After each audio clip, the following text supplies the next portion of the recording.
बिस्मिल्लाहिर्रहमानिर्रहीम।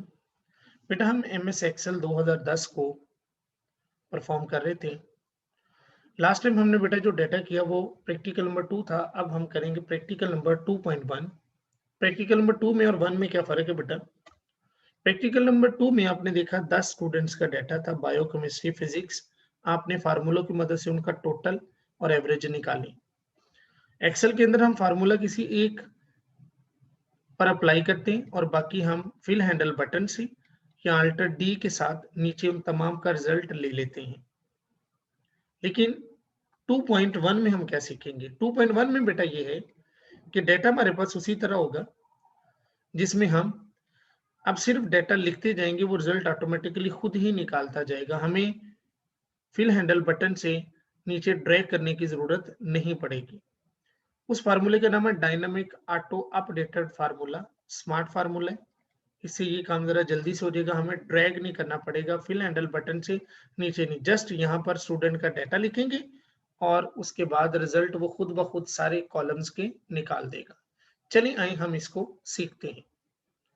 बेटा ये मेरे पास 3 स्टूडेंट्स का डाटा मौजूद है। इन 3 स्टूडेंट्स के डाटा में क्या होगा? 3 स्टूडेंट के डाटा में हमने टोटल किसी एक का निकाला होगा, जैसे इस तरह हम आम तौर पर निकालते थे कि एक बच्चे के डेटा के ऊपर आपने ये फार्मूला अप्लाई किया टोटल का और एवरेज का, तो हमने यहाँ से इसको पकड़ा और इन दोनों बच्चों का डेटा रिजल्ट हमारे सामने आ गया। लेकिन अब बेटा हम ये चाहते हैं कि यहाँ पर जो ही हम किसी का नाम लेट्स सपोज फर्ज करते हैं कि हम लिखते हैं फैजान,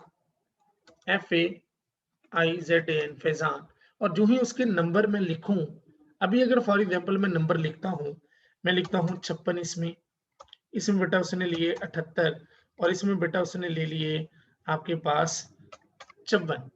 तो देखिए यहाँ रिजल्ट खुद ब खुद नहीं आया। हमें इसका रिजल्ट निकालने के लिए यहाँ पर जाके इसको नीचे की तरफ फिल हैंडल बटन से ड्रैग किया, यहाँ से इसको ड्रैग किया, तो इट मीन हमें ड्रैग करना पड़ा, तो फिर ये रिजल्ट हासिल हुआ। लेकिन अब जो आपको फार्मूला जो तरीकेकार सिखाने लगा हूँ, यहाँ सिर्फ हम डेटा लिखा करेंगे और रिजल्ट वो ऑटोमेटिकली खुद ब खुद निकाल देगा। उसके लिए बेटा करना क्या है? करना ये कि सबसे पहले आपने अपने पूरे टेबल को सिलेक्ट कर लेना है और अपने कीबोर्ड की मदद से कंट्रोल टी का बटन प्रेस करना है, कंट्रोल टी। जो ही आपने बेटा टी का प्रेस करेंगे तो यहाँ पर एक रेंज आएगी, इस टेबल में एक रेंज दी हुई है। ये अगर टिक नहीं लगा होगा तो आपने टिक कर लेना है, my table has header, okay कर देना है। तो आपके टेबल की शेप कुछ इस तरह से हो जाएगी जैसे कि आपको नजर आ रही है। आपने इस टेबल के किसी भी सेल पे क्लिक करना है। क्लिक करने के बाद ये टेबल फॉर्मेट्स आपको नजर आ रहे हैं, तो इन टेबल फॉर्मेट में से ये जो पहला वाला सिंपल टेबल है, इसको आपने क्लिक कर देना है, तो आपका टेबल इस शेप में आ जाएगा।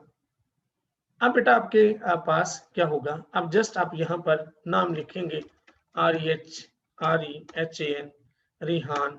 लिखने के बाद जो ही आप यहाँ पर अब नंबर्स देंगे तो वो ऑटोमेटिकली रिजल्ट उनका निकालता जाएगा। मसलन हम यहाँ पर उसका लिखते हैं 69, 75, 75 के बाद हम लिखते हैं 56, तो चेक करें उसका टोटल और एवरेज उसने खुद ही निकाल दिया।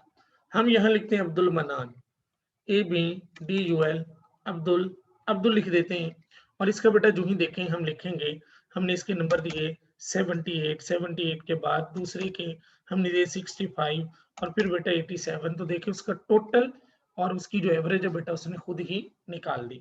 तो ये हमारे पास था डायनेमिक ऑटो अपडेटेड फार्मूला।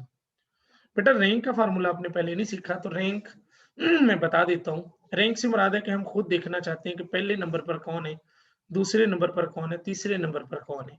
अगर इसके साथ 0 लगाने हो तो ऐसे आप लगा सकते हैं कि हमने ये देखना है कि पहले नंबर पर, दूसरे, तीसरे नंबर पर कौन है, रैंकिंग करना चाहते हैं। तो रैंकिंग के लिए हम लगाएंगे इक्वल और फिर बेटा हम लगाएंगे RAN के रैंक, ब्रैकेट बेटा स्टार्ट करेंगे। ब्रैकेट स्टार्ट करने के बाद रैंक किस पे बेस करेगी? नंबर, टोटल के वाले से लेना रैंकिंग या एवरेज के लिहाज से? तो हम बेटा आमतौर पर एवरेज के लिहाज से होती है, जिसकी सबसे अच्छी एवरेज है वो पहले नंबर पर, जिसकी यानी कि दो तरह की रैंकिंग होती है, या तो ज्यादा एवरेज वाले पहले नंबर पर आए या कम एवरेज वाले पहले नंबर पर आए, वो हमें अभी पूछेगा। फिर वक्त हम जिसको बेस बनाएंगे, टोटल को या एवरेज को, तो हम उसके पहले सेल को क्लिक करेंगे, पहले सेल को, फिर कॉमा, कॉमे के बाद क्या करेंगे, वो हमसे पूछ रहे हैं नंबर, नंबर के बाद रेफरेंस, रेफरेंस से मुराद हम एवरेज के जितने भी हमारे सेल हैं उन तमाम सेल को हम सिलेक्ट कर लेंगे, सेल जितने भी एवरेज के होंगे उनको हम सिलेक्ट कर लेंगे इस तरह। फिर बेटा हम लगाएंगे कॉमा, कॉमे के बाद वो हमसे क्या पूछेगा, कॉमे के बाद वो हमसे पूछेगा फार्मूला, यहाँ पर किसी और हवाले से हम दोबारा बेटा यहाँ पर फार्मूला लगाएंगे।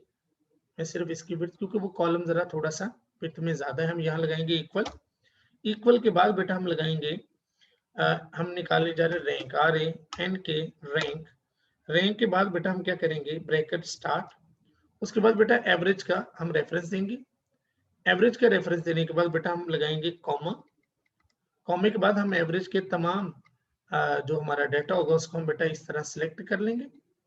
उसके बाद बेटा कॉमा, कॉमे के बाद अगर देखा जाए तो हमसे वो पूछ रहे हैं डिसेंडिंग या असेंडिंग। डिसेंडिंग का मतलब होगा, डिसेंडिंग के लिए 0 यहाँ लिखना होगा और असेंडिंग के लिए 1। मतलब क्या होगा, डिसेंडिंग में 0 से ये मुराद होगा कि हम जिसकी एवरेज ज्यादा है उसको पहला नंबर देंगे, जिसकी कम होगी उससे उसको दूसरा नंबर, जिसकी उससे कम होगी तीसरा नंबर। और असेंडिंग का मतलब होता है जिसकी सबसे कम होगी उसका पहला नंबर।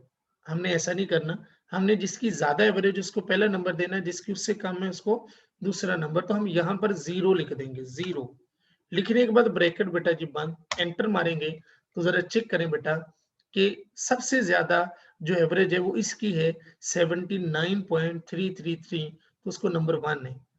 उसके बाद 76 को नंबर 2 है। अब जो ही आप किसी और का डाटा यहाँ लिखते हैं, लेट्स सपोज बेटा हम नाम देते हैं यहाँ पर नुमान, NUMAN नुमान, और जो ही इसके नंबर लिखेंगे देखना वो ऑटोमेटिकली तमाम रिजल्ट निकालेगा। जैसे हमने इसका 81 दे दिया, 81 के बाद 76 दे दिया और उसके बाद 67, तो गौर करें उसके टोटल नंबर भी हमारे सामने आ गए, एवरेज भी सामने आ गई और उसकी रैंक भी हमारे सामने आ गया। होप सो कि आपको इसकी समझ आई होगी।